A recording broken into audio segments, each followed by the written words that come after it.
L'action de HSBC a dévissé en raison d'une chute spectaculaire de 62% du bénéfice annuel avant impôt. Les investisseurs ne semblent pas être rassurés par le fait qu'il s'agisse d'une baisse ponctuelle.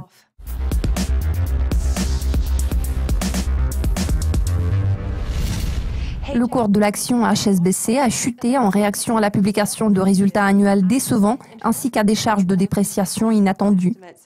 L'an dernier, les actions de HSBC ont affiché l'une des meilleures performances parmi les valeurs bancaires européennes. Après le vote en faveur du Brexit, la banque a déclaré qu'elle maintiendrait son siège à Londres. Mardi dernier, le président Douglas Flint a fait noter que suite à un vaste plan de restructuration, la banque pourrait déplacer près de 1000 postes de Londres à Paris. Cette mesure pourrait être mise en œuvre au cours des 2 prochaines années. Mardi matin, le cours de l'action de HSBC Holding a reculé de 4,5% à l'ouverture de la séance. Cette chute brutale du bénéfice annuel avant impôt s'explique notamment par une charge de dépréciation de 3,2 milliards de dollars liée à l'activité de banques privées en Europe et à la cession d'activités au Brésil. Les investisseurs avaient des prévisions optimistes en raison d'un important plan de rachat d'actions propres de la banque. En règle générale, cette mesure stimule la hausse du cours de l'action. Le montant de rachat d'actions est toutefois apparu fortement inférieur aux attentes. Contrairement aux objectifs du programme de rachat d'actions fixé à 2,5 milliards de dollars, HSBC a annoncé son intention de racheter des titres pour un montant d'1 milliard de dollars.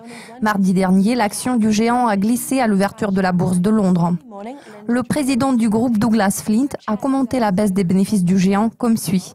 Le groupe a réussi à améliorer sa productivité et à mettre à profit des avancées technologiques et continue de renforcer ses normes en matière de conduite des affaires. HSBC possède une base de capital solide et continue de gagner des parts de marché dans des domaines importants. Depuis 2015, la banque a annoncé un plan massif de réduction des coûts d'environ 5 milliards de dollars, grâce notamment à d'importantes suppressions de postes.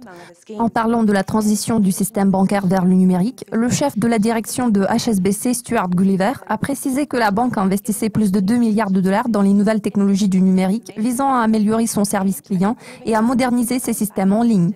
Le président du groupe Douglas Flint semble optimiste quant aux progrès réalisés par la banque l'an dernier.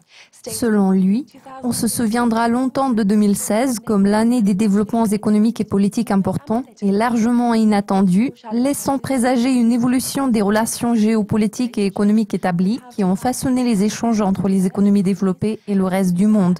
Les incertitudes engendrées par ces changements ont temporairement affecté l'activité d'investissement et ont contribué à un accroissement de la volatilité sur les marchés financiers. Dans ce contexte, la performance de HSBC en 2016 a été généralement satisfaisante. Cela conclut la revue de presse dédiée aux bénéfices annuels de HSBC. L'équipe de Dukascopy TV vous tiendra au courant de tout ce qui se passe dans le monde de la finance, alors restez avec nous.